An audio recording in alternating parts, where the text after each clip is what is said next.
Hello again, my friend, and welcome to another episode of Screen Facts with Jason Davis. And joining me once again on this week's podcast is my good buddy Les Sinclair from WQMZ and WINA in Charlottesville, Virginia.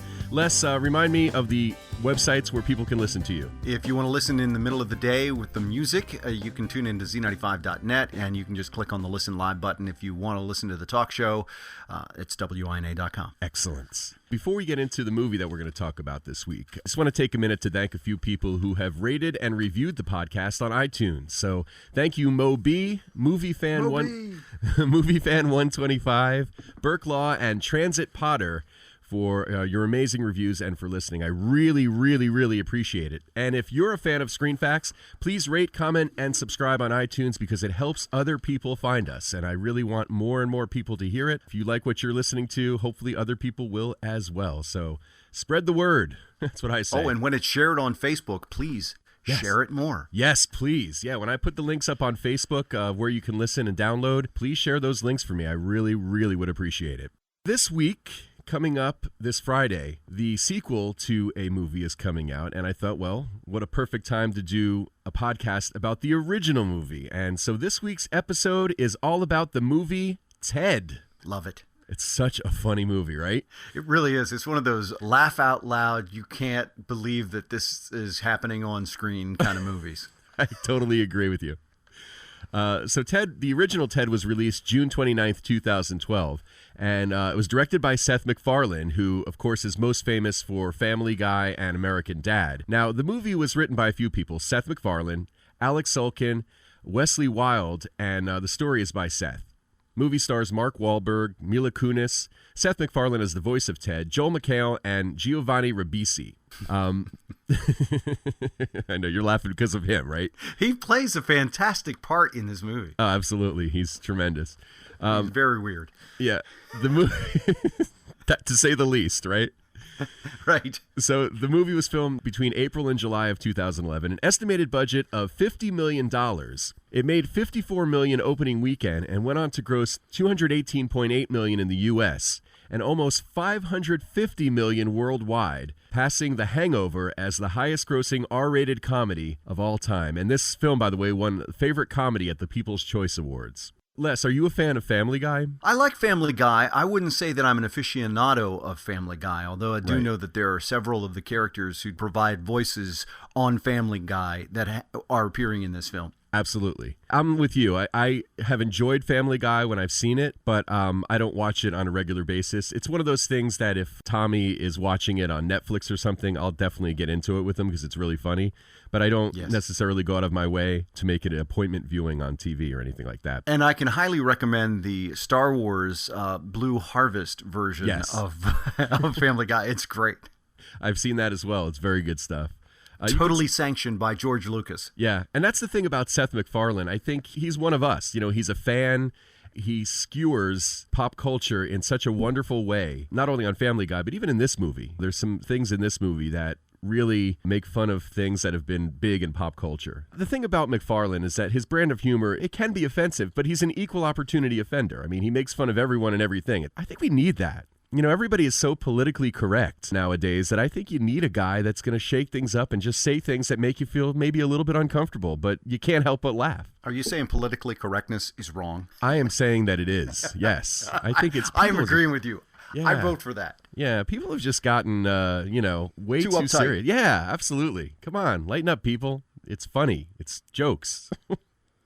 That's the thing with jesters, and I kind of consider Seth MacFarlane a jester. Mm-hmm. They point out what's wrong, and then they make fun of it. They drive a spotlight to it, and then you have to decide whether you're going to be uncomfortable enough to change what's wrong or leave it as it is. Yeah. I don't think any of the humor he puts out there is meant to be hurtful. I think he's almost making fun of people who are so politically correct and just kind of saying, hey, lighten up and just have fun. Life's too short.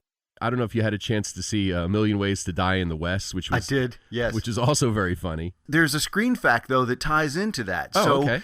The dance move that Giovanni Ribisi does, he created that dance move. He recreates it in A Million Ways to Die in the West. I know, he does. And it's actually not, you're not expecting it in that movie. When it pops up, you're like, oh my God. Yeah, that's right. I forgot about that. That's very funny. The movie starts off with a zoom from outer space onto the street to Mark Wahlberg's character's house. The house at the beginning of the movie that zoomed into from space, the address is 129 Albemarle Road in Norwood, Massachusetts, 02062. So if you want to send them a letter... Google Map it. Google Map it. I don't really encourage you to go visit that house, but I think it's kind of cool that if you ever wondered where that neighborhood is, there you go. So, when I was watching the movie, I'm making notes of all the things that are making me laugh because I wanted to talk about them. And then I realized I got to stop because I'm literally going to say every line in the movie. Yeah, it's every scene. Oh my God, it's so funny. The film starts off where there's bullies beating up a kid on the street. The narration says, Christmas time when all of the Christian kids in the neighborhood beat up on the Jewish kid. I've never witnessed that personally. No, me either, by the way. So there might be a Boston thing. Yeah, maybe. Who knows? Sorry to the Boston listeners. Yeah, exactly. Actually, write in. Let us know if that's true or not. Yeah, is that really does that really happen in Boston? Does it really happen around Christmas time? Yeah, let me know. Screenfacts@yahoo.com. So the kids are beating up the Jewish kid. John, the character that Mark Wahlberg plays, comes up. He's like, "Hey, can I play?" And all the kids, including the one getting beat up, tell him to get lost, which is then so they funny. Go back to beating the kid up again. Right, exactly. So the kid who plays young Mark Wahlberg, his name is Brett Manley. This was actually his first acting gig, and I thought he was a pretty good match for Mark Wahlberg. He was very believable as the young Mark Wahlberg for whatever reason. He had the teeth and the dimples. Yeah, something. The bully is actually the voice of the child bear. Yeah, that's kind of cool, right? He plays like this bully that's beating up the kid, and then he has this sweet little, young teddy bear voice too. One of the things I think that's very interesting is once you hear all of these screen facts, when you go back and watch the movie again, you'll recognize all this stuff, and you'll go, "Oh yeah, it sure is. Why didn't I hear that the first time?" Exactly. So some other cool things. The girl who opens the Cabbage Patch Kid in the beginning is Mark Wahlberg's niece in real life. Her parents took her to see the movie so she could see her little part and then promptly left the theater after that part happens. Wise parents. Her name is Charlie. So I love Patrick Stewart's narration in the beginning, too. Well, he can do this very posh but deadpan, just straight delivery of very terrible things, and it just comes across so funny. Particularly when he says, "No matter how big a splash you make in this world, whether you're Corey Feldman, Frankie Muniz, Justin Bieber, or a talking teddy bear, eventually, nobody gives a shit." It's just funny. It's just funny. So then they show all the news reports. And the final one is a guy from Georgia. And the reporter's like, "Look what Jesus did. Look what Jesus did. Look what Jesus did." So that guy was Mike Henry. Now, he provides the voice of Cleveland and some of the other characters on Family Guy. In fact, there's a bunch of different people that are part of the voice cast of Family Guy that are in this movie. Of course, Seth MacFarlane, who voiced Ted in the movie. He does Peter, Stewie, and Brian on Family Guy. Alex Borstein, who plays John's mom in the movie, she does Lois's voice. And Mila Kunis, who plays John's girlfriend, Lori, is the voice of Meg. One of the things I love in the movie is all the references to Flash Gordon. Have you ever seen that? I remember watching it as a kid, but I can't say that I retained much of it because it wasn't a great movie. It was not like the Flash Gordon. I really liked the old black and white Flash Gordon. It was crazy good, but I was not a fan of the film. It's terrible, but it's like what they say when they're watching it, so bad yet so good. It's one of those great cheesy 80s movies with terrible special effects, and the acting is really bad, but it's just so funny, when you watch it. The scene where Ted makes an appearance on The Tonight Show with Johnny Carson. Oh, I love that. The footage was from an appearance by Webster's Emmanuel Lewis. So, gosh, who remembers that? That was 1984. Right. That was an actual conversation between Johnny and Emmanuel Lewis as well. Yeah, and he said, "I thought you'd be taller." Right. And the response was, "Me too." Right. But Ted says, "I thought you'd be funnier." Right. The interesting fact of that Tonight Show is when he says his name, Ted, that is actually the voice of Seth MacFarlane. Okay. That makes sense. He imitated Johnny Carson. He said, go back and find him saying, like Ted Danson or somebody being all chummy. They couldn't find it, so they just went with Seth MacFarlane imitating him. Yeah. Yep. Another talent. So like I said, I started writing down all the different things in the movie that I just think are so funny and they're going to kind of go on to be iconic for this movie. Thunder Buddies for life. I was singing that song in my head the other night. It was earworm. I couldn't get rid of it. Oh, no. The ringtone that he has for his girlfriend is the Imperial March, Darth Vader's theme. That's right. And she says to him, "Is that my ringtone? It sounds really negative." And he goes, "Oh, no, it's from the Notebook." Right. And she believes him and walks upstairs. Exactly. How about when Ted has to get his own place? So he's going to the job interview, and he's wearing the suit, and they're walking to the interview, and he goes, "I look like Snuggles' accountant." I love that line. That is one of my favorite things. Now, when he goes to that interview, this is what's amazing about movie magic. Right. When he goes to that interview, the store manager there, the owner, whoever he is, asks him what qualifies him for the job or something like that. I can't remember exactly what it was, but in the script, it was something like, "I'm not qualified for the job." Right. And he says, "No one's ever talked to me that way." But they go back and edit it to say, "Your wife's loveness on my mouth," or something like that. And so they edited in all those lines that were actually super funny. One of the inappropriate things that they do together is, they get high all the time, and there's just something really crazy about watching a teddy bear with a bong. Just so he's like, at one point he's like, "Yeah, I told my weed guy to step it up. So this is what he gave me. It's called Mind Rape. It's real mellow." Mind Rape. Yeah, Mind Rape. It's real mellow. Mark Wahlberg's character says, "Doesn't sound mellow." He goes, "Well, yeah, he had a couple of other ones. Gorilla Panic, They're Coming, and something called This Is Permanent." Those, again, were not the original lines that were written into the script. They put those in later. Very nice. The white trash name Speed Round is a funny scene, too. What's amazing about that is Mark Wahlberg memorized all those names and was ready to spout them off just like that. And they, Seth MacFarlane said they offered him a cue card, right off camera, which he certainly could have read very easily. But he said, "No, I'll memorize it." And then there's a scene where Ted goes into the refrigerator and he takes out a Michelob Tuscan Orange Grapefruit beer, and he says, "My God, America's imploding." That's right before he gets kidnapped by the crazy Giovanni Ribisi. Yes. Oh, man, I love this movie. Can you tell? Yeah, it's a fantastic movie. They were effusive over Mark Wahlberg. Seth MacFarlane just was so impressed by him and his acting ability because he went into this as a totally, straight delivery. Like there's nothing weird about this at all. Right. And he delivered on those lines. Mark Wahlberg agreed to appear in the film after seeing a character of himself in Family Guy. Okay. And it was he starred in a film in that episode called Annoyed and Confused. So he thought it was good, so he's like, "I'm in." Yeah, and it's funny because when Mark Wahlberg told his wife that he was going to be in this movie, she called him an idiot. She said, "You're going to ruin your career doing this movie." Ruin your career, yeah. But at which he's laughing all the way to the bank at this point, right? Exactly. I mean, the funny thing is that, when Seth MacFarlane came up with the idea of this movie, he really wanted Ted to be just like another person. Like he didn't, he wanted people to look at the bear and not even think of it as a bear, just to saying it's just another person that says a lot of crazy stuff. And I think they did a really great job of pulling that off. And one of the ways they did that was Seth MacFarlane was actually in all of the scenes with the actors. He was just off camera, and he was actually delivering Ted's lines in real time and recording the dialogue, Ted's dialogue, in real time, just off camera, because he wanted the audio to match up with what's on screen. And he just felt like it gave the actors more to play off of and really kind of humanize Ted a little bit more, rather than just going in and recording Ted's lines in a studio later on. And I think that was a really great idea and a very interesting way to go about it as well. And he was wearing a motion capture suit so that they could match Ted's actions with his actions. In fact, the scene where they're sitting in the restaurant and the girlfriends are meeting for the first time, right? He's off to the side, but he's got like a giant glass that matches the giant glass of beer, and he's got like a giant fork and a giant plate of food so that it will match his actions. It's pretty phenomenal. Right, because the proportions of him to Ted's size are so different. Exactly. Very, very cool. I love when they're at the party at Ted's house and Ted draws Garfield's face on the topless girl. He's like, "I told you that Garfield's eyes look like a pair of boobs." Yeah, and actually MacFarlane did that artwork himself. He had been drawing Garfield since he was a kid, and he said it was one of the most uncomfortable, unsexual things that he's ever been a part of.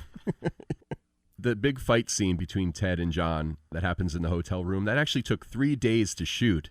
That's a testament to his acting ability, that scene. He was fighting with nothing. Yeah, they exactly. Had to put the bear in there. Exactly. I mean, they might have had some sort of a prop that he could work with, but his head movements, the way he's throwing himself around the room, that's all him. I mean, that's amazing stuff. And then, of course, they put the bear in post-production. And what they did also to make the punches look a little bit more impactful and faster, they cut frames out of the film sequence. They would cut a single frame out, and what that does is it just makes everything kind of tighter, and it just makes the punches more impactful and faster. It's like it looks like the head jerks back the way that a head should jerk back when exactly. You're punching. The parking lot scene near the clamshell after they leave the Norah Jones concert. Right. That was actually shot in L.A., not in Boston. That parking lot scene, though, was filmed in L.A., and the clamshell was added later, and you can actually pick out some of the Los Angeles background, if you will. So speaking of that scene, there was a couple of really cool things that happened in that scene at the Norah Jones concert. So first off, the song from Octopussy, All Time High, Barbara Broccoli, traditionally she doesn't allow any James Bond theme to be used in other films, but Seth MacFarlane wrote her a letter asking for permission to use the song because his mother loved the song. It was her favorite song. And the guy who charges up is actually a professional hockey player. Mm-hmm. He's Sean Thornton of the Boston Bruins. Mm-hmm.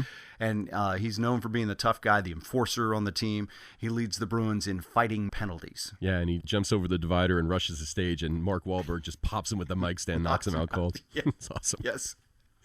Backstage at the Norah Jones show, they're having a conversation with Norah.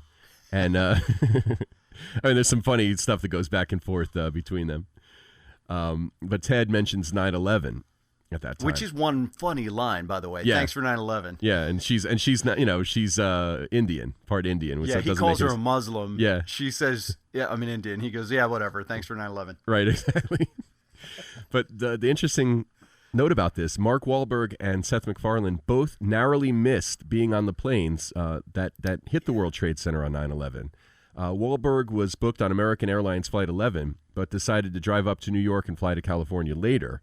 MacFarlane was scheduled on the same flight, but he got to the gate 10 minutes late, and he couldn't board. So he was actually sitting in the airport when he saw the plane hit the North Tower of the World Trade Center. If that doesn't mess you up, I don't know. Both those guys very lucky to be here, and yeah. And they're serving their purpose, whatever that purpose is. Yeah, making movies about vulgar teddy bears. That's right. You mentioned Giovanni Ribisi's dancing.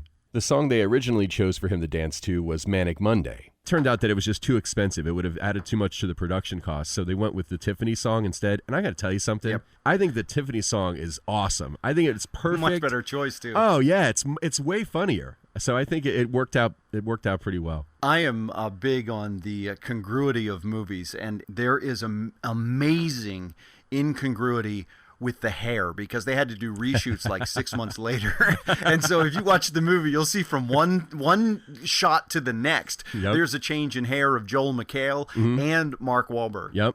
Joel McHale even lost a lot of weight at one point, too, between shoots. So, yeah, it's one of those things that when you're watching the movie, you're enjoying the movie so much, and it's making you laugh so much that you're probably not really thinking about that. I think I did actually notice Mark Wahlberg's hair a couple of times. Yeah, and notice at about an hour 23 when he's talking on the phone, when Ted calls him from Giovanni Ribisi's house, the phone is upside down. Oh. He's talking into the top of the phone.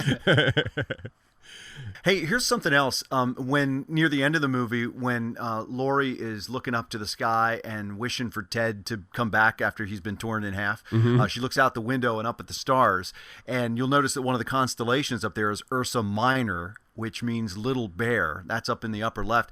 And they also talked to Neil deGrasse Tyson. Seth MacFarlane called him in advance to make sure that they got the stars right in the scene when they put him in via CGI.